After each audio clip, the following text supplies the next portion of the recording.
소개 직접 좀 해주시죠. 예, 저는 고인이 세상과 작별하는 것을 도와드리는 일을 하고 있고요. 물건이라든지 또는 재산 그리고 또 유족의 슬픔이라든지 이런 부분들도 위로해주고 하는 일들을 하고 있습니다. 이 사실 가족이나 가까운 분이 세상을 떠나게 되면 남겨진 물건을 어찌됐든 정리를 해야 되는데 이게 사실 쉽게 엄두가 안 날 것 같아요. 옆에 이렇게 또 유품 정리를 같이 도와주시는 분이 계시면 그런 것들이 훨씬 더 조금 약간 좀 수월해질 것 같은 느낌이 좀 들긴 드네요. 아무래도 유품을 정리하시는 분들이 처음 유품을 정리하시니까 돌아가신 분 댁에 있는 물건들이라든지 또 유언이라든지 이런 부분들이 있으면 유언장도 찾아드리고 또 유족분들하고 함께 위로를 또 해드리고 그런 일들도 하고 있습니다.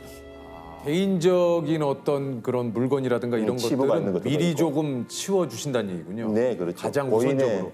고인의 명예를 존중해 줘야 되는 게 아. 제일 첫 번째니까. 그래서. 네, 네. 그리고 나서는 이제 냉장고를 한번 열어보죠. 냉장고요? 네, 네. 왜요? 냉장고가 돌아가시기 직전에 제일 마지막으로 이제 사용을 했던 것들이니까 이분이 어떤 음식을 드셨구나, 건강식을 준비하시는 분이구나, 이제 이런 부분들에 대해서 좀 성향을 파악할 수가 있고. 사실 그 냉장고만 열어봐도 어느 정도 성향은 좀 나오죠. 네, 그렇죠. 이분이 어떤 그 식사를 좀 하셨는지 또 냉장고를 또 정리를 또 하시고 사는 네. 건지 아니면 네, 그냥 네. 그런 것들이 좀 보이는군요. 네, 네. 기억에 남는 냉장고 혹시 있습니까? 아이스크림이 한 냉동실에 한 20개 정도 들어가 있었는데 처음에는 이분이 아이스크림을 되게 좋아하셨던 거구나라고 생각을 했었는데 나중에 이제 주변 분들한테 여쭤보니 이분이 아이스크림을 주변 분들한테 많이 나누어 주셨어요. 예, 나눠주시면서 되게 활동적으로 활발하게 이렇게 생활을 하셨는데 그걸 나중에 이제 다 나눠주지 못하고 이제 남겨두고 돌아가셨더라고요. 그러니까 본인이 먹으시려고 한 게 아니고. 네네. 냉장고 외에도 이제 물건을 통해서 고인의 살아오신 어떤 그 성향이라든가 그런 네네. 느낌들을 좀 알 수 있는 것들이 좀 있지 않습니까? 그 다음으로 또 저희들이 또 확인을 해보는 게 옷장을 문 열어보면 옷을 보면 이분이 어떤 색깔을 좋아하셨구나, 어떤 무늬를 좋아하셨구나 이런 것들도 또 알 수 있고 취미를 금방 알 수가 있어요. 이제 뭐 등산을 좋아하시는 분은 등산복이 나오고 또 골프라든지 이런 부분들 좋아하시면 골프복을 또 알 수가 있으니까.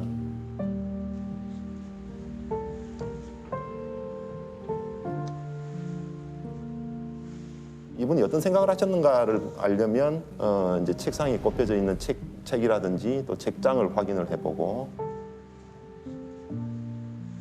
그러면 뭐 몸이 조금 안 좋으셨던 분들은 건강에 관련돼 있는 책들 있고 또 바둑 좋아하시는 분들은 또 바둑과 관련돼 있는 책이 있고 또 뭐 레코드라든지 이분들이 어떤 것들을 좋아하셨구나라는 것들이 눈에 보이죠. 이렇게.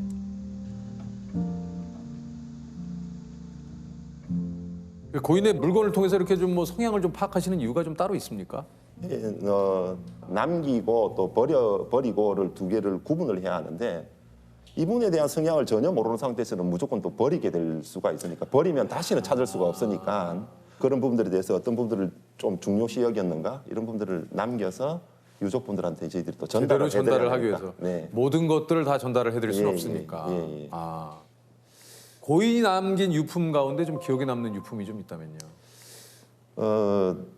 뭐 하나하나 다 그 생각들이 조금 나는데 27살 그 학생이 이제 사망한 그 집을 정리를 해줬는데 이제 안타깝게도 이분이 그 스스로 입에 또 목숨을 끊으셨어요. 형사분하고 같이 만나서 이야기를 했는데도 크게 어떤 그 특별한 어떤 그 사연을 잘 모르겠더라고요. 보니까.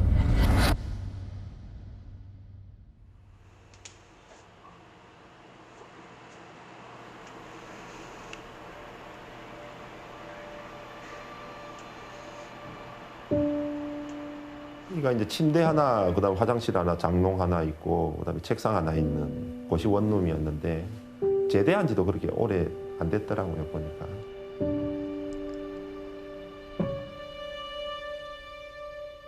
책상 위에는 건강을 위해서 프로틴이 있었는데 그것도 두 통이나 있었는데 하나는 완전 새 거였고 하나는 조금 반쯤 차 있는 거였는데 아니 내일 모레 곧 사망할 친구가 왜 이 운동을 했을까? 이런 생각을 하게 되고 수험 서적 책도 좀 읽고 이랬는데 아마 이 친구가 스스로 생각한 거에 대해서 뭐 만족하지 못할 성적을 냈거나 아마 떨어졌겠죠 이게. 그러다 보니까 거기에서 되게 좀 좌절을 좀 느낀 것 같아요.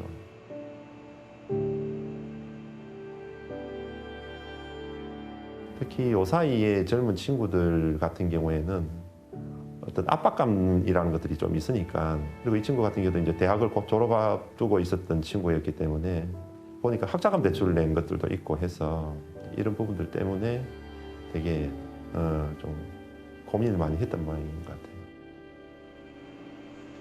그리고 또 이제 비행기 티켓이 있고 캐리어 여행용 가방이 이렇게 있더라고요.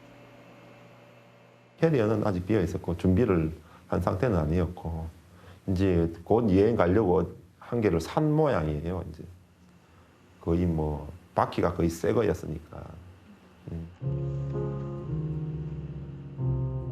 정리가 다 끝나고 나서 아무도 없는 텅 빈 방에서 앉아서는 혼자서 되게 많이 울었죠. 이제 캐리어 보면서 막 되게 많이 눈물이 많이 났죠. 그러니까 그게 이제 지금 젊은 아이들에 대한 생각들 그리고 또 제가 또 젊었을 때 또 생각도 좀 났으니까 그런 생각들이 되게 많이 교차하면서 마음이 좀 짠하더라고요.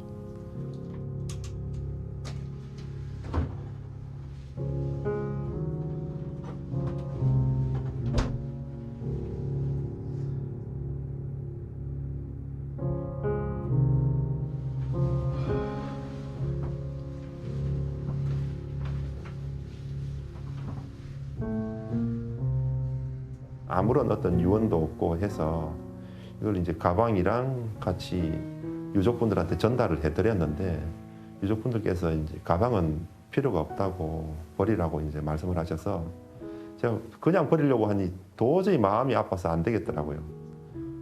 그래서 캐리어를 가지고 좀 좋은 일에 썼으면 좋겠다라고 생각을 해서 유품 정리를 하는데 필요한 도구들을 담는 가방으로 쓰게 되었고 다른 분들 유품 정리하고 나서 전달할 때에 그 가방에 넣어서 이제 전달해드리기도 하고 그렇게 하게 되었죠.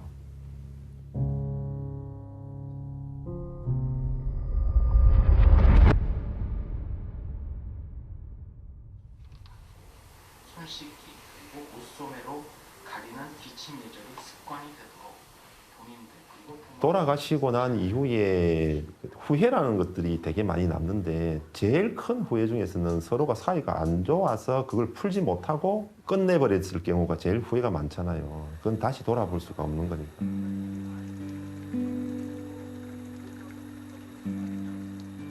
엄마하고 딸 사이였는데 주변 분들한테 이야기를 들어보니 싸울 때도 뭐 큰 소리로 해서 싸웠다고 이렇게 이야기를 하니까 아, 이 집이 되게 많이 싸웠는가 보다 이렇게 이제 저희들이 알게 되었는데 두 사람이 되게 많이 다투어가지고 다시는 안 만나겠다고 이제 뭐 연을 끊겠다라고 생각까지 해서 집에도 잘 안 찾아왔나 봐요 이제 엄마한테. 이제 엄마가 돌아가시고 나서 나중에 와서 이제 보니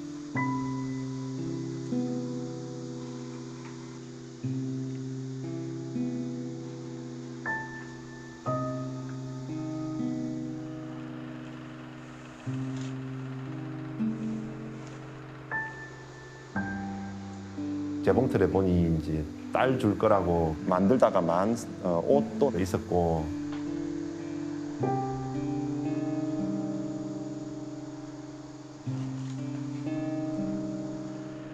그리고 또 냉장고 열어보니 그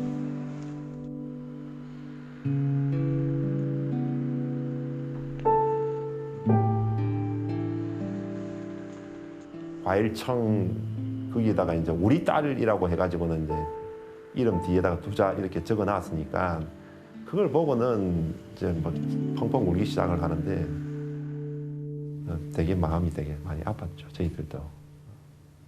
충문을 할 때 하고 싶은 말씀이 있으면 먼저 하세요라고 이렇게 말하거든요. 그렇게 기회를 드리면 많이 후회된다, 그때 미안했다라고 하는 이야기들을 그때서야 이제 비록 말을 하니까 미리 좀 표현을 했더라면 좋았을 텐데라는 생각들을 하게 되죠.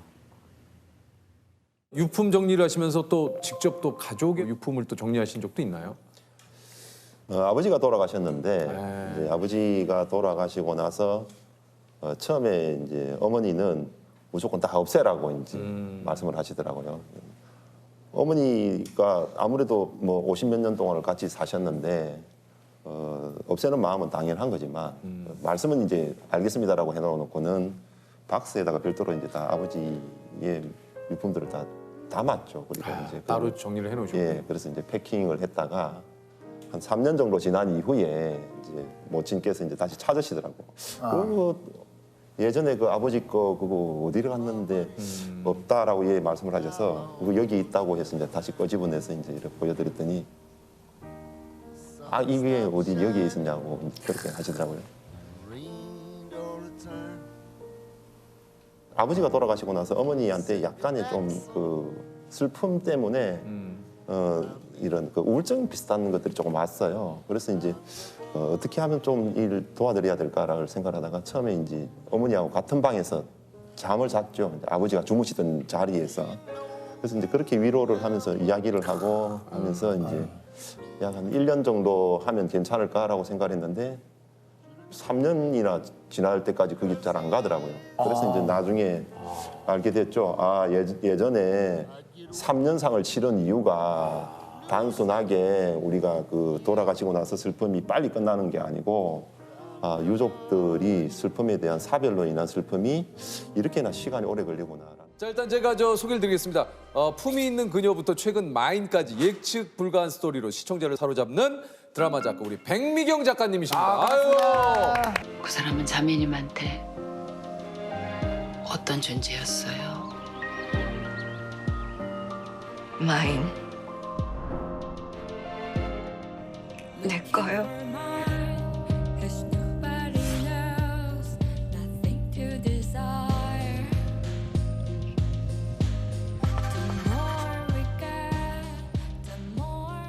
최근 들어 그 또 마인이 네. 굉장히 또 저 그 나경원 씨가 이제 그 마인을 너무 재밌게 봐서 네. 제가 이렇게 이제 옆에서 좀 같이 봤거든요, 마인을. 이게 뭐 드라마가 그냥 멱살 잡고 끌고 들어갑니다. 막 휘몰아쳐요, 근데 휘몰아쳐. 마인을 좋게 보신 시청자들은 감히 얘기 드리는데 수준이 좀 높은 분들이시죠. 아, 그래요? 사실 그 그렇습니까? 수준이 솔직히 그래요. 나경원 씨는 참 수준이 높으신 것 같아요. 결혼 잘하셨네요. 드라마 하나 이렇게 봤다고 이렇게 또 과찬을 해주셔가지고. 네. 아니 오늘 작가님이 김희선 씨가 예약해준 샵에 다녀오셨다고 그래요?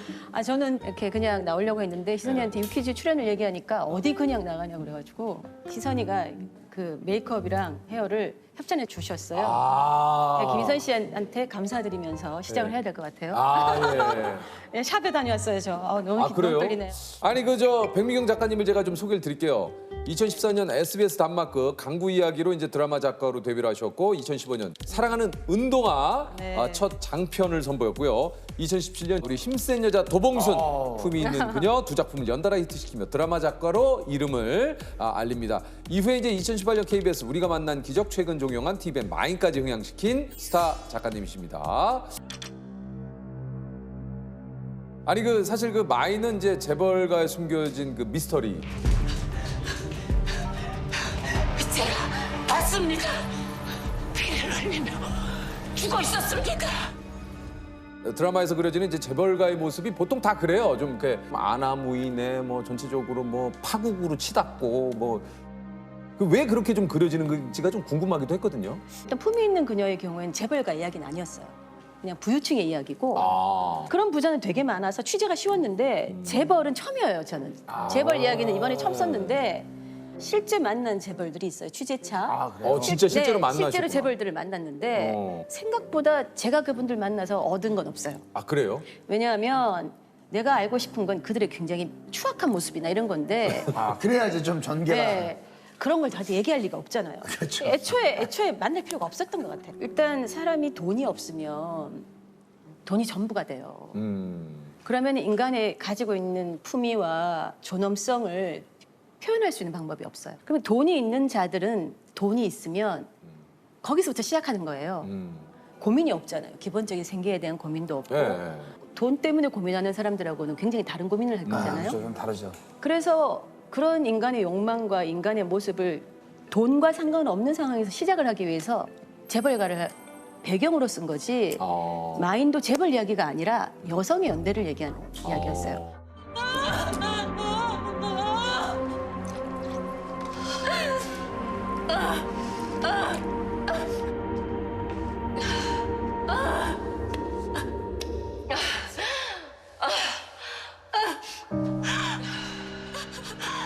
그러니까 편견에 맞서는 여자들의 얘기였어요. 그게 주인공들이 다 그렇잖아요. 미혼모, 그리고 새엄마, 그리고 성소수자. 우리 불행을 만드는 것 중에 하나가 제일 큰 게 편견이라고 생각해요. 나와 다른 것에 대해서 인정하지 않고 받아들이지 않고 이런 것들 있죠. 뭐 나이가 많아서 저 사람은 못할 것이다. 저 사람은 뭐 학력이 낮아서 특히 여성들이 그런 경우가 더 많죠. 그런 얘기들 다뤄보고 싶었죠. 수혁이가 후계자가 됐어. 알고 있니? 네. 넌 이제 구시대 신데렐라 레퍼토리와 계속 싸우게 될 거야. 세상의 편견과 맞설 용기가 있는지 스스로 물어봐. 너 자신보다 더 소중한 건 없어. 네가 다치지 않는 결정을 하길 바래. 아니 그 사실 작가님이 그 보니까 네. 집필 속도가 빠르기로 유명하시대요. 그러니까 이게 8년인데 사실 작품이 무려 이게 드라마가 7편이면은 이게 사실 보통이 아니거든요. 제 컴퓨터 파일에는 쓰다가 버린 기획물들이 정말 많아요. 왜냐하면 이 우주에 있는 모든 작가들은 비슷한 에너지를 가지면서 비슷한 생각들을 많이 해서 비슷한 이야기들을 되게 많이 생각하는 것 같아요. 지금 엄청나게 컨텐츠가 쏟아지다 보니까 제가 이미 2년 전부터 하던 게 넷플릭스에서 하고 있어요. 아 맞아. 네. 그런 경우 있어요. 그럼 버려야 돼요. 눈물은 머금고 버려야 돼요. 맞아. 돈과 시간 이런 것들을 쏟아부었지만 그 작가가 가진 가장 큰 비애인 것 같아요. 대본은 저는 정말 재밌다고 썼는데 우리 저기 뒤에 있는 우리 보조 작가가 대본이 너무 재미가 없다는 거예요. 캐릭터도 너무 빠르고 설정도 식상하고 한마디로 혹평을 했어요. 그럴 때 상처를 받죠. 그렇지만 그 말을 받아들이고 그걸 다 폐기를 했어요. 다시 써야 되죠. 그래서 어느 시점이 되면 작가의 대본을 아무도 함부로 얘기 못하는 순간이 온단 말이에요. 그러면 작가가 실패하는 것 같아요. 제가 날 녹여주었 때 그랬던 것 같아요.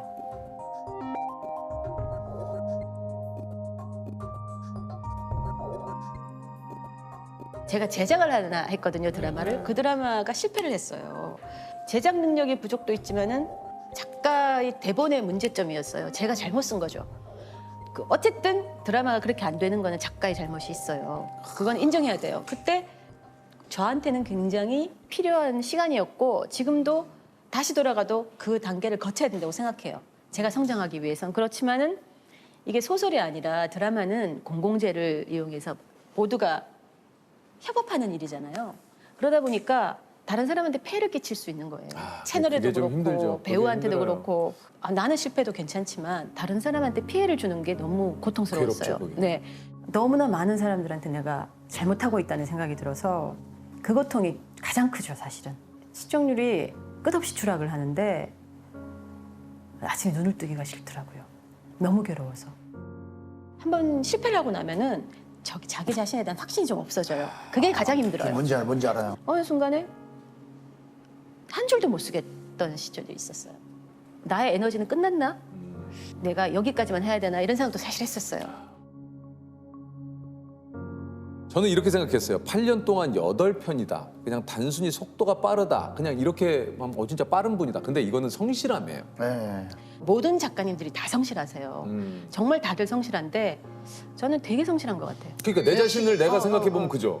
제가 제일 사실 애정하는 작품은 힘센 여자 도봉순이에요. 아 힘센 여자 도봉순. 네, 여성 히어로물로 쓴 거예요. 한국 최초의. 그렇게 시작을 한 드라마인데 개연성이 부족이랄까 이런 게 있지만 저다운 드라마? 저만 쓸 수 있는 장르다. 이런 작가는 이런 자신감 하나 있어야 돼요. 있죠. 그래서 그럼요. 지금 뭐 있었어요? 멋있는데요? 그렇죠. 저는 다 운이 좋게도 다 되게 연기 잘하고 정말 대본의 가치보다 더 이상을 연기해 주시는 배우들을 만났어요. 왜 저 여자는 다 이러는데도 하나도 꿀리지가 않냐? 모든 것을 잃은 나조차도 사랑할 수 있는 나 자신.